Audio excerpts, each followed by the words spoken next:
បាទ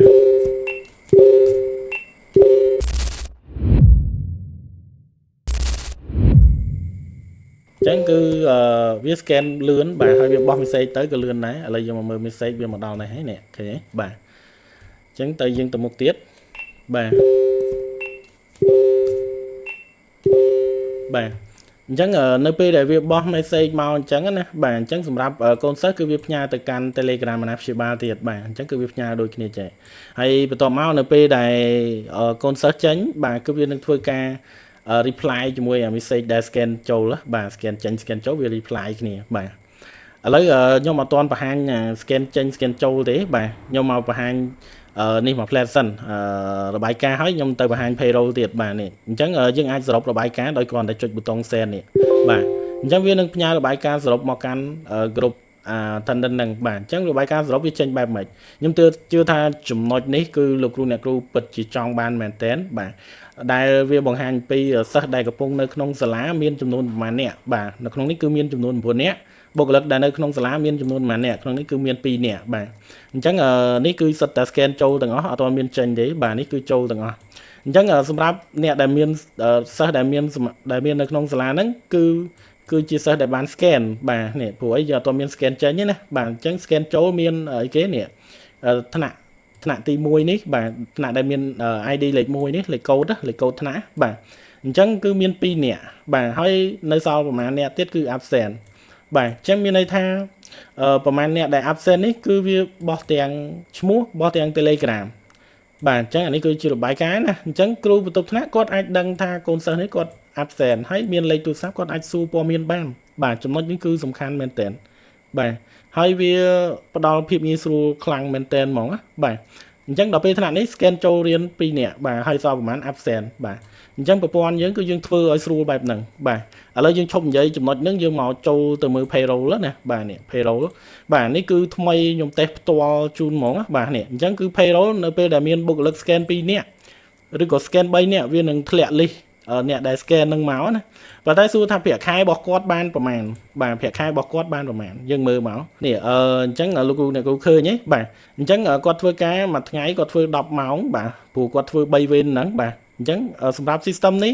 scan វត្តមានបុគ្គលិកនេះចង់ scan ប្រមាណវេនក៏បានដែរវេនព្រឹកតែវេនព្រឹកមួយក៏បានព្រឹកផងងាយផងព្រឹកផងងាយផងយប់ផងក៏បានដែរសំខាន់តើម៉ោងធ្វើការរបស់គាត់មួយថ្ងៃគាត់ធ្វើបានប្រមាណបើធ្វើបាន10ម៉ោងយើងដាក់10ម៉ោងអញ្ចឹងបាទហើយបើសិនជាធ្វើ8ម៉ោងឧទាហរណ៍ព្រឹក4ម៉ោងងាយ4ម៉ោងអញ្ចឹងយើងដាក់8ម៉ោងអញ្ចឹងមកបាទអញ្ចឹងសួរថាយើង set up អាហ្នឹងនៅណាយើង set up នៅកន្លែងនេះ salary set up បាទអញ្ចឹងអាឈ្មោះបុគ្គលិកនេះពេលយើងបញ្ចូលមកវាមានអញ្ចឹងបាទវាមាន working hour នេះបាទធ្វើការមួយថ្ងៃ10ម៉ោងបាទសម្រាប់teacher បនចន្ទធីមហើយteacher ភួនវីរយុទ្ធមួយថ្ងៃ8ម៉ោងហើយបុគ្គលិកផ្សេងទៀតខ្ញុំអត់ទាន់ដាក់ម៉ោងទេបាទហ្នឹងហើយ345នេះ9ម៉ោងប៉ុន្តែបុគ្គលិកដែលខ្ញុំបាន scan មិញណាដែលយើងបាន scan មិញគឺមានតែ2នាក់នេះទេនេះបាទសម្រាប់ OT rate ខ្ញុំដាក់0បាទហើយ allowance នេះប្រាក់លើកទឹកចិត្តបន្ថែមអានេះយើងកំណត់ទេយើងកំណត់ខ្លួនឯងដាក់ប្រហែលដាក់0ចោលសិនណាបាទអញ្ចឹងអាហ្នឹងយើងមិនដាក់ក៏បានដែរសំខាន់តែនេះទេយើងត្រូវកំណត់អានេះបាទអញ្ចឹងបុគ្គលិកឲ្យគឺកំណត់តែប៉ុណ្្នឹងឯងធ្វើការប្រហែលម៉ោងគឺដាក់ប៉ុណ្្នឹងហ្មងបាទហើយដល់ពេលគាត់ scan ចូលយើងអត់ទាន់មានប្រាក់ខែទេដោយសារអី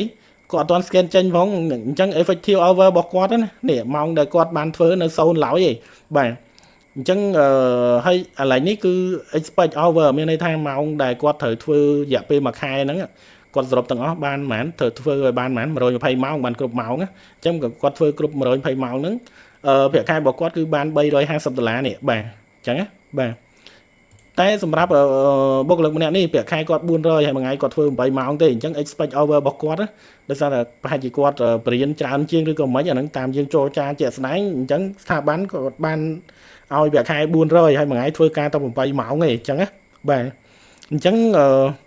expect hour របស់គាត់ក្នុងមួយខែនេះគឺ170ម៉ោងមានន័យថាបើសិនជា total មួយថ្ងៃ8ម៉ោងក្នុងរយៈពេល22ម៉ោងនេះទៅគឺបានប្រហែលជា176ម៉ោងនេះហើយឥឡូវគាត់ធ្វើអត់ទាន់បាន1ម៉ោងទេណាបាទអញ្ចឹងតើតើនឹងការ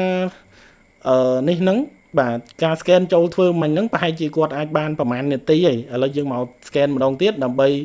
ឲ្យវា generate ជាប្រាក់ខែផ្ទាល់ជូនលោកគ្រូអ្នកគ្រូ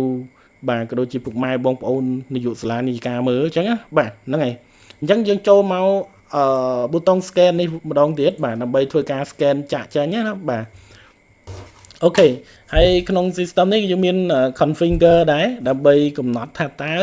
ពេលដែល scan ចូលហើយត្រូវធ្វើការយ៉ាងហោចណាស់ឲ្យបានប្រមាណបានអាច scan ចេញបានហ្នឹងហើយមានន័យថាពេលដែលចូលធ្វើការយ៉ាងហោចណាស់ក៏ធ្វើបាន1ម៉ោងបានអាចចេញបានបើសិនជាធ្វើអត់ទាន់បាន1ម៉ោងហើយគាត់ចង់ scan ចេញទៅវិញ system វានឹងអត់អនុញ្ញាតឲ្យ scan ទេអញ្ចឹងគឺយើងមានកន្លែងកំណត់ setting កន្លែងហ្នឹងបាទណាបាទអញ្ចឹងយើងគ្រាន់តែដាក់ចំនួនម៉ោងឬក៏នាទីទៅsystem វានឹងធ្វើការ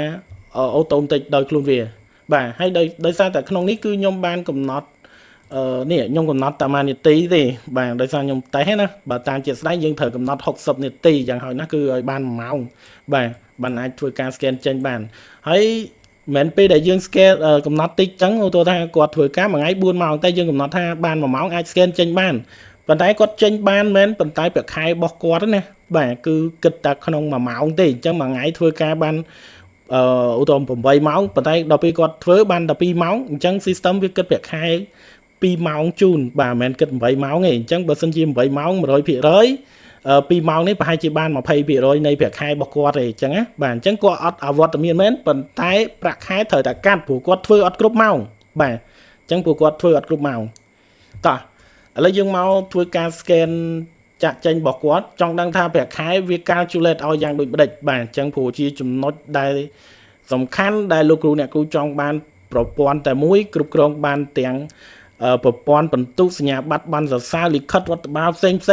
គ្រប់គ្រងបានទៅលើការ track ទៅលើ user ដល់ថ្ងៃបង់ប្រាក់ទូទាត់ផ្ញើវិកាយបត្រតាម Telegram ចំណូលចំណាយប្រមាណបិទបញ្ជីនៅលើ Telegram នៅលើទូរស័ព្ទដៃតែម្ដងបាទអញ្ចឹងនេះគឺជាចំណុចខ្លឹមបាទគ្រប់គ្រងទៅលើ stock បាទ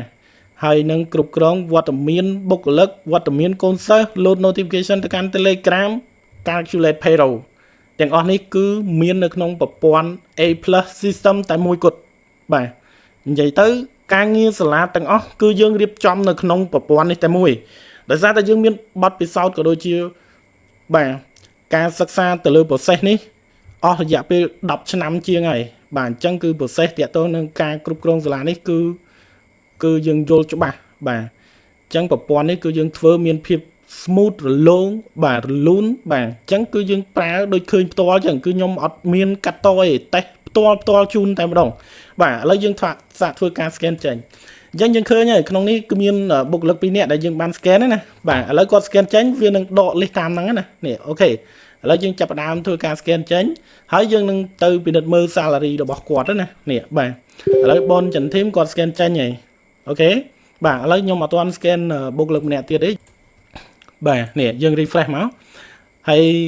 យយើងចាំផ្ទៀងផ្ទាត់មើលឥឡូវអ្នកគ្រូbon ចន្ទធីមគាត់បាន scan ចេញហើយអញ្ចឹងម៉ោងធ្វើការរបស់គាត់នេះបាទគឺបាន0.17 ម៉ោងបាទអញ្ចឹងនេះម៉ោង expect ដែលគាត់ត្រូវធ្វើក្នុងរយៈពេល1ខែគឺ220ម៉ោងណាឥឡូវគាត់ធ្វើបានប៉ុណ្ណេះហើយអញ្ចឹងគាត់បានearn salary នេះបាទគាត់ earn salary បានប៉ុណ្ណេះបាទនេះប៉ុណ្ណេះណាបាទអញ្ចឹង salary ដែលគាត់ earn ហ្នឹងគឺយកអានេះគឺវា calculate ខ្លួនវាអូតូឯងបាទ attendance ratio នេះបាទអញ្ចឹងគាត់ធ្វើបានប៉ុណ្ណឹងគឺប្រាក់ខែគាត់ទទួលបានប៉ុណ្ណេះព្រោះប្រាក់ខែគោគាត់350អញ្ចឹងគាត់ទទួលបាន 0.28 បាទ 0.28 ដុល្លារបាទអញ្ចឹងទៅមើលបុគ្គលិកម្នាក់ទៀតដែលគាត់អត់ទាន់បាន scan ចេញអញ្ចឹងម៉ោងធ្វើការរបស់គាត់នៅ0ដដែលទេប៉ុន្តែម្នាក់នេះគាត់បានប្រាក់ខែច្រើនហើយគាត់ធ្វើតែ8ម៉ោងទេបាទអូខេឥឡូវយើងមក scan ឲ្យគាត់មួយទៀតដើម្បីវាចេញប្រាក់បៀវត្សដែលគាត់ទទួលបានណាប្រាក់ខែដែលគាត់ earn ណាហ្នឹងហើយអូខេបាទនេះអញ្ចឹងយើង scan ចេញបាទអាលេខនេះវា load បាត់តាមនឹងមួយអញ្ចឹងណាបាទឥឡូវខ្ញុំ scan កូនសិស្សប្រហែលអ្នកទៀតណាបាទកូនសិស្សនេះយើងអត់វាអត់ទាន់ឲ្យចេញទេវានៅ5នាទីទៀតបាទអញ្ចឹងគេមានម៉ោងកំណត់អត់អាច scan ចូលឲ្យចេញភ្លាមទេបើចេញភ្លាមលុះត្រាតែសុំច្បាប់ពីនាយកឬក៏ពីខាងរដ្ឋបាលពីគ្រូអីចឹងណាដើម្បីគាត់ដាក់ច្បាប់ឲ្យបើមិនចឹងទេយើងទៅហ្មងគឺអត់ច្បាប់ទេបាទអញ្ចឹង system វាអត់អនុញ្ញាតឲ្យ scan បានទេបាទសម្រាប់យើង scan ចូលភ្លាមអានេះវាយើងមាន configure របស់យើងគឺកំណត់ថា5នាទីទៀតបានអាច scan ចេញអញ្ចឹងណាបានអាចចេញបានបើមិនចឹងទេគាត់ត្រូវជាប់អវត្តមានបាទអូខេអញ្ចឹងយើងត្រឡប់ទៅមើលប្រាក់ខែហ្មងទៅបាទនេះ អូខេយើងទៅមើលប្រាក់ខែយើងមើលsalary slip បាទឥឡូវយើងមកមើល teacher បនចន្ទធីមយើងឃើញហើយគាត់ចេញពីធ្វើការម៉ោងប៉ុណ្នេះគាត់ធ្វើបានប៉ុណ្នេះបាទអញ្ចឹងគាត់ទទួលបានចំណូលប៉ុណ្ណេះប្រាក់ខែប៉ុណ្ណេះបាទហើយភុនវេរយុទ្ធបាទគាត់ធ្វើបាន0.17គាត់ទទួលបានប៉ុណ្ណេះដោយសារប្រាក់ខែគាត់ច្រើនហ្នឹងប្រាក់ខែគាត់400បាទហើយម៉ោងធ្វើការតែមួយថ្ងៃតែ8ម៉ោងទេបាទអញ្ចឹងវីដេអូនេះគឺខ្ញុំ detail កន្លែងនេះតែប៉ុណ្្នឹងទេបាទហើយបើមានចម្ងល់សំណួរចង់សួរតាណាទៀតគឺអាចឆាតចូលឬក៏ comment នៅក្នុង Facebook page ក៏បានឬក៏ឆាតសួរខ្ញុំដោយផ្ទាល់បាទតាមរយៈ Telegram បាទអញ្ចឹងតាកតងមកតាម Telegram នេះបាទអញ្ចឹងលោកគ្រូអ្នកគ្រូគ្រាន់តែបើកកាមេរ៉ានៅលើទូរស័ព្ទបាទបើកកាមេរ៉ាមក scan មកបាទវាលោតចូល contact Telegram របស់ខ្ញុំហើយបាទ